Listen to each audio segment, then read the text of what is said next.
So just to introduce us, first of all, I'm Dr. Bethan Alexander. I'm a reader in fashion, retailing and marketing at London College of Fashion, which is part of University of the Arts London. I'm also one of the supervisory team to the wonderful Lauren that's joining me today, who's almost in the write-up stage of her PhD. This isn't part of her PhD, but it's certainly an interest because the PhD is very much wedded in sustainability. But I don't want to steal your thunder, Lauren, so I'll let you introduce yourself first before I introduce the topic. Yeah, so hi everyone. So my name is Lauren and I'm a PhD candidate at LCF within the field of sustainable fashion consumption. But beyond that, I've also been involved in teaching sustainability at LCF for the last year. So there's the sort of interest in the field of sustainable fashion education. Okay, so our research project today is about, it's called Towards Transformative Sustainable Fashion Education, the Fashion Business School's approach. And that emphasis on towards really underlines the fact that it's a journey, right? Lindsay in the plenary beforehand was talking about, being mindful of sustainable education being on a continuum and not having this kind of didactic, yes, no, right, wrong kind of approach, that we're all on this kind of journey. And that's very much the case. The Fashion Business School, I'll give you a context of that in a minute, but we're one of three schools within London College of Fashion. We are the biggest school, but I'll share a little bit more on that in a minute. Next slide, please. So that's just a holding slide, just the context then to our study. So we've already heard today from the different sessions from this morning that, the fashion industry is one that has a significant impact on GDP, but also significant in the context of this particular conference, one of the most environmentally and socially harmful industries globally. And we've just put some stats there to kind of reinforce that. Looking at the value of the industry, 2.4 trillion globally, contributing 2% of the world's GDP and employing over 300 million people. So it really does have a significant impact, both environmentally and socially. And we know also that it's dominated, regardless of kind of more recent efforts to counter, we know that it's still dominated by fast fashion and this kind of vertically disintegrated linear system. We also know that there's increasing pressure for system change and transition towards a more sustainable fashion industry. And there's been a growing body of kind of, not only literature, but a call for action over certainly the last decade or so. There's quite a lot written about education and the power that it has to enable change and to drive, system change. Is one of the most powerful and proven ways to build kind of more resilient socio-ecological systems, and has been kind of a real fundamental part of kind of the lexicon around global sustainable development, really since the 1990s. But despite that, what we'll see in a minute when we look at the rationale for the study, whilst there's a lot of general research on education as a power for good, there's a dearth or an opportunity for much more research within fashion business specifically. And research does show the role that sustainable pedagogy plays in higher education in accelerating kind of sustainable transitions. So what's interesting is, despite we have this widespread acknowledgement of kind of the negative impacts, the dominant industry position has arguably kind of move beyond fast fashion to what has been described as ultra fast fashion, kind of leaving the industry locked into this perpetuation of kind of overproduction and underutilization. Next slide, please. So just to give you a bit of a context to University of the Arts London, which is what UAL stands for, first of all, and then London College of Fashion within as a college of UAL, and then the Fashion Business School as one of the schools. So University of the Arts London is a leading creative and visual arts institution. Across the 6 colleges, we have 21,000 students that come from 130 different countries. And it has some lovely accolades, 15th best, second best specialist university in the UK. It's also ranked in the top 5 as one of the greenest UK universities. And increasingly over the last decade, and even up until last year, in fact, and I will share a little bit more on that in a while, we are really underpinning our values and principles as a university based on climate, racial, and social justice. Only last year, we employed a chief social purpose person to really lead that social purpose strategy for the university. London College of Fashion is one of the 6 colleges, and it is seen as a leading global fashion specialist. We have 66 courses across 3 schools. So the schools are the Fashion Business School, the School for Design and Technology, and the Fashion Media and Communication School. And within the Fashion Business School, where both myself and Lauren sit, we have 24 courses dedicated to fashion business. As a school, our values are very much premised on these 4 pillars: purpose, planet, people, and profit. And we really believe that we have a responsibility to kind of lead the transition towards fashion education for sustainable development. And we try and reflect these values through our teaching, our learning, our research, and knowledge exchange activity. We feel the sense of responsibility to kind of to developing responsible leaders and innovative thinkers of the future. Next slide, please. So when we think about the rationale for this study, why did we kind of do this study? As I mentioned or alluded to before, there is a growing body of knowledge around the recognition of education as being a vehicle for change in kind of the sustainability field, and there is a growing body of knowledge on that. But when we look at education and learning in sustainable fashion particular, research remains what's called a developing field. And there is, an urgent need for more pedagogic research on the role of education in accelerating sustainable transformation and really preparing, future fashion leaders to play a role in the transition and to explore, diverse transformative teaching and learning approaches in which to do so.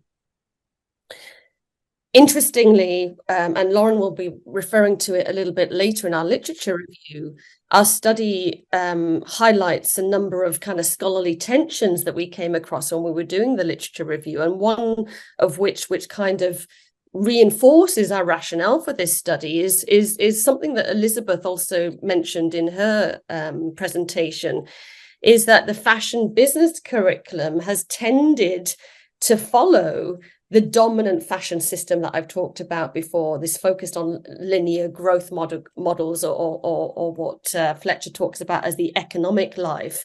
And this is a growing tension about how the responsibility we have as educators about driving, mindset change or changing our teaching and learning to challenge these kind of these dominant perspectives.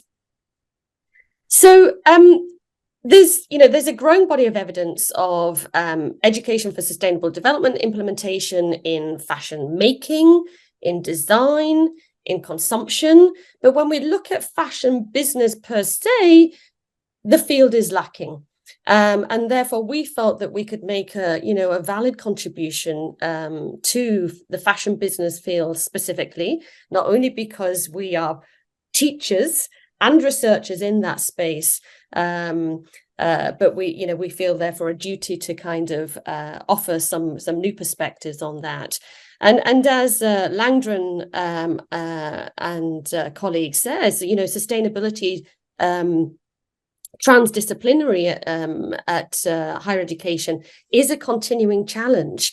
This notion of kind of going beyond the silo and drawing on different disciplines to actually look at how we teach and how we can embed ESD within our teaching and learning. So next slide, please. So when we turn to the, I suppose the purpose and the aim, therefore, of our research, it was really threefold. First of all, to look at the question or answer the question, how transformative sustainable pedagogies are being implemented in the Fashion Business School at London College of Fashion, and how sustainability is embedded in the teaching and learning experience of both undergraduate and postgraduate fashion business students. And in a minute, I'll share with you how we did that through a kind of pilot study. And then to fill this scholarly gap that I've just evidenced on how to adopt sustainable teaching and learning in fashion higher education to reach transformative learning and contribute to sustainable development. So in terms of the literature review, the first sort of theme we looked into was education for sustainable development as a concept globally and how that has been applied to higher education. We looked into some initiatives of the United Nations, such as the Education for Sustainable Development World Decade and the Principles for Responsible Management in Education. And we understood then that ESD in a higher education context, as Bethan mentioned, is critical to build capabilities of future decision makers and leaders to actually solve these sustainability challenges. And we identified education as a transformation mechanism to reach sustainability goals and environmental and social impact reduction in their future careers. So then we looked into education for sustainability in the fashion higher education context particularly. And we actually raised the question, if it is true that sustainable change is the most pressing issue of our time, why don't the majority of fashion schools incorporate any sort of curricular or philosophical changes to meet these essential needs? By reflecting on that question, we identified some tensions and challenges that higher education institutions within fashion are experiencing to transition towards education for sustainable development. So in terms of these tensions, primarily, and as Bethan has mentioned already as well, the fact is that the current teaching and learning curriculum is based on a profit-centered and linear system. So that is a tension, of course, in the transition to sustainability. On the other side, whereas we are sort of putting pressure on these transitions towards sustainability, we also have other fields such as technology that are growing and that imply an accelerated speed on market. So we have sort of those two things that are growing in fashion and that we are encouraging to move towards. And then there's actually limited programs and initiatives within sustainable fashion education that we can inspire and learn from. And last but not least, the biggest tension might be that sustainability itself is extremely complex and that it entails lots of different issues, specifically in the fashion field, from the raw material extraction stage to the end of use. It implies bringing together many disciplines and sometimes the challenge of how to deal with the issue of sustainability, because there are so many perspectives and ideologies from which to see the problem. So as Beth mentioned as well, we saw some implementation success in some of the initiatives that have already been taking place and published, which resulted in student sustainable literacy, awareness, and knowledge towards sustainability, but a lack of studies in the fashion business field. And last but not least, we looked into transformative fashion education and transformational pedagogies as a tool needed in the transition towards education for sustainable development, and the need to bring these experiential, values-led and collaborative initiatives to reach transformation that are focused on real-world problem solving and action inquiry. We particularly used the Bernstein model of sustainable pedagogy as a theoretical framework to underpin our study, which has previously been used in a fashion higher education, education for sustainable development study in the literature. And this model actually offers a practical and adaptable approach to teach sustainability, and it recognizes ecological systems as central to design these teaching and learning experiences. So mimicking actually the flow of natural systems through diversity, resilience, and interconnectedness. So this model is actually based in 4 different elements: content, process, perspective, and context. In terms of content, it encourages to design and teach in a way that we incorporate many sustainability themes, and that this content is co-created and not based on one individual designing one particular type of content. In terms of process, it encourages the use of participatory, experiential, and relational processes to teach sustainability. It also encourages the need to incorporate different perspectives, critical thinking, which is essential for future-proofing and futures thinking. And last, it encourages for these ESG initiatives to take place on a real life based context. So, for example, immersing in real life communities or activities. We also looked into the broader context of how LCF has developed its education for sustainable development strategy from 2008 as a way to inform where we are today. So you can see here the timeline, and I'm not going to go through each of the steps, but just as a sort of overarching view, in 2008, LCF found the Center for Sustainable Fashion, which has been central for their research and action within sustainable fashion globally. And it launched the first MA focused on fashion and environment already then.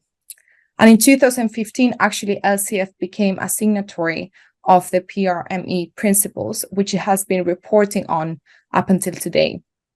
And as Bethan mentioned as well, in 2022, actually, UL committed to the principles of climate and social justice. And this literature review actually led us to our central research question for this study, which is: how is sustainability embedded in the teaching and learning education experience of undergraduate and postgraduate fashion business students? Okay, thank you. So what did we do? So we took a qualitative approach and through a case study design, taking 5 individual kind of units of inquiry to explore, the research question.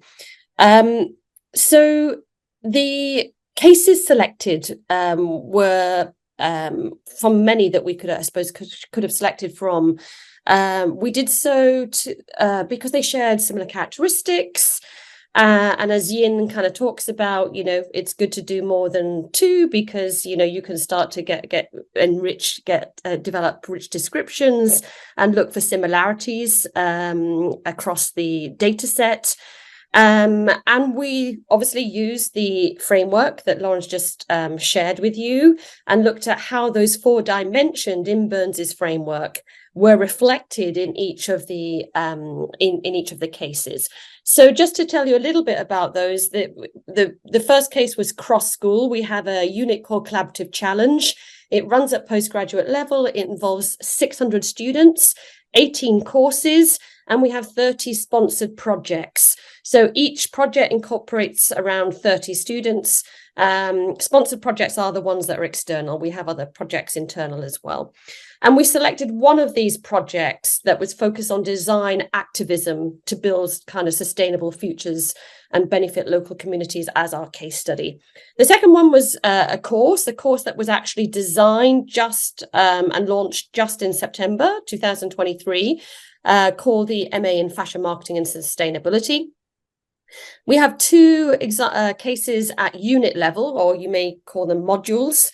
One is within the MA Fashion Design Management course and is the Sustainable Design Thinking unit. And one is an undergraduate course, the BSc in Fashion Management, and is the Responsible Management unit.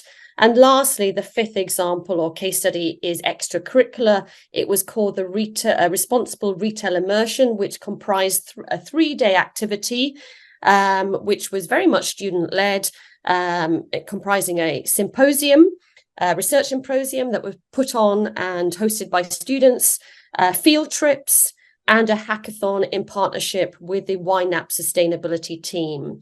So those were the 5 different cases that we utilised, both undergrad and postgraduate, over a 3-year period of curriculum development between 2020 and 2023. In terms of the methods, in order to kind of interrogate those cases, we did some structured interviews with the key stakeholders, the unit leaders, the dean of the school, etc., plus some documentary evidence. So looking at unit assessments, student feedback, etc. And as I mentioned, the research protocol was designed around Burns's model, so we could look at how those 4 dimensions were reflected across. And in terms of analysis, it was thematic analysis. We coded the transcripts and looked at themes that were transcended across the data set and then could be cross-checked with the theoretical framework. So over to you, Lauren, to talk quickly through the results. I think we're running out of time. We've got 5 minutes. Okay, I'll be quick. So these are the visual examples of the cases Bethan mentioned. So as you can see, they go from cross-course to extracurricular activity level, and they're temporal in the sense that they're past, present, and just new now implemented ESD activities. So what we did was mapping them against each of those dimensions of the model. So I'm going to go through now each of those elements and what we found, which themes we found in each of them. So in terms of ESD content, we identified 3 themes. So first of all, the co-design and co-delivery of these ESD initiatives, which actually had entailed a mixed input from students, academics, industry, and cultural partners. So an example of that co-delivery, for example, is in the design activism project in the collaborative challenge unit, in which partners of the Center for Sustainable Fashion did some classes on fashion activism, so helped to co-deliver the content. Another theme we identified was multidisciplinarity of content across all the cases. So bringing together, for example, students from different disciplines to deal with X and Y challenges. And the last theme that we found was a thematic approach to sustainability that is very key when it comes to sustainability, given all the themes and topics that we can deal with. In terms of the perspective element, we identified 4 themes. So first of all, the diversity in the learning experiences, perspectives, fields, and backgrounds that were present in these ESD initiatives. So, for example, the responsible retail immersion combined a student-led symposium with a field visit and a hackathon. So providing these diverse learning experiences to the students. We also identified knowledge exchange as a theme, and critical thinking, which was evidenced across all the cases. And last, interrogation, which refers to this critical thinking that I was mentioning before.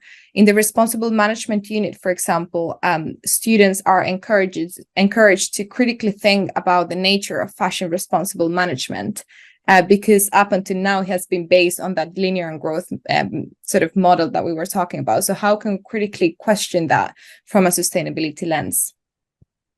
In terms of process, we identified 4 themes. So collaborative and participatory processes. The collaborative challenge unit itself is based on collaborative learning theory. So that's an example of that. peer-to-peer learning and teamwork, which was present across all the different initiatives, and experiential learning. So students encouraged to have that experiential learning themselves by critically thinking about these diverse models and frameworks used in the initiatives. And last, ESD context. So what was found across the different initiatives is that this ESD context was very this sort of context element of placing the ESD initiatives in real life context was very present across all of the initiatives. So place-based experiences was encouraged across all of them. So for example, in the Sustainable Design Thinking unit, there were several field trips that the students had undertaken to these real-based scenarios. In the second theme that we identified was real-life case studies. So how students in their actual curriculum and activities in class were using real-life case studies to analyze ESD initiatives. So for example, in the Responsible Management unit, students were encouraged to actually critique a real-life business case. Or in the Responsible Retail immersion, the students were encouraged to propose real-life solutions, sustainable solutions to Yuxnek and Net-a-Porter. And last, immersion. So contextualizing sustainability learning in real-life scenarios. So an example of this in the Collaborative Challenge unit, in which students directly engage with people and communities in Wealth and Forest in one of those numerous activities that the Collaborative Challenge has. So in terms of the impact of these, across all cases, what we found is that there was an encouragement for students to engage in critical self-assessment and reflection, and that there was a shift in personal values and mindset change, which is very necessary for this transformational learning. And then we analyzed with the actual stakeholders that we interviewed the positive impact that this initiative had had, or were intended to have, given that some of them had not been implemented. And we identified 7 categories of positive impact that these ESD initiatives had or could have. So interpersonal skills, first of all, through co-creation organization, mindset development, an improved quality and rigor in the subsequent assessment of those ESD initiatives, improved criticality through interplay of academics and practitioners, and a broader and deeper learning through intersection of theory and practice. And in those initiatives that hadn't been yet implemented, the plan was to analyze this positive impact through reflective practice of students and teaching and learning co-creation between students and academics. Thank you, Lauren. Just to conclude then, and just to draw some kind of implications and areas of future development, given that it's a continuum and a journey of change, as I started off by saying, we feel that we've got a real obligation, but broad outside of UAL. I think, HEI has an obligation to lead change, given the power that we have as educational establishments in the transition and the role of education and learning in sustainable development. And through our case studies, we show as a school a permeating pedagogy towards ESD. It started off as emerging as a kind of extracurricular activity and is now much more kind of embedded. So we've seen this kind of evolution along that continuum, if you like, which is further underpinning our kind of core values that I shared at the beginning. What we found was that the Burns model does have utility in mapping ESD initiatives. And I think, what we're very mindful of is that we applied it retrospectively to this pilot study. And there is an opportunity to use it in a much more prospective way to strategically shape future curriculum. And if we think about, well, what's the next step for our study? Obviously, we've only applied this to 5 cases. We have 24 courses and eons of different examples of sustainable teaching and learning practice. So the end goal would be to apply it to all of our curriculum and take those learnings to kind of feed back into how we can improve even further. And of course, our study, as Lauren highlighted, identified kind of 3 specific ESD approaches, just to resonate this diverse perspective, and this divergence from traditional teaching methods to more collaborative, experiential, active, immersive learning really helps towards this kind of transformative pedagogies that give opportunities for innovative tools and technology for teaching. And then lastly, really centering on this immersive real world experiences, which, arguably we've done a bit of, but we haven't done enough of. The example of the design activism, students actually went out into the community and worked with refugee communities. And we really believe that more of that in situ activity is what's needed to make this mindset change. And then lastly, in conclusion, if you can go to my final slide, we just highlighted some of those limitations. So through this research, we've identified some limitations around definitions. We heard that today already. Sustainability, one of the challenges is the definition. What does it actually mean? Data and metrics. A lot of our cases tend to focus on this environmental sustainability, and we've given, perhaps as a school, less credence to kind of the social aspects, and we need to address that. Some of our cases, apply the model better than others, and some cases are still reliant on traditional learning modes, which have been critiqued as not being so great. As I said before, we applied it retrospectively. So, the model hasn't actually been used in the design delivery of ESD. So that's something to note. And I've already identified or signposted some areas of future research. We need to really improve our rigor around ESD reporting, access, timeliness, accountability of all the initiatives that we're doing. We need to do further research into how to incorporate much more structured evaluation processes and the impact that ESD transformation has. And also we need to scale up, and we need to apply the Burns's model across the school to really kind of, take those lessons learned into improving. That's it. Thank you.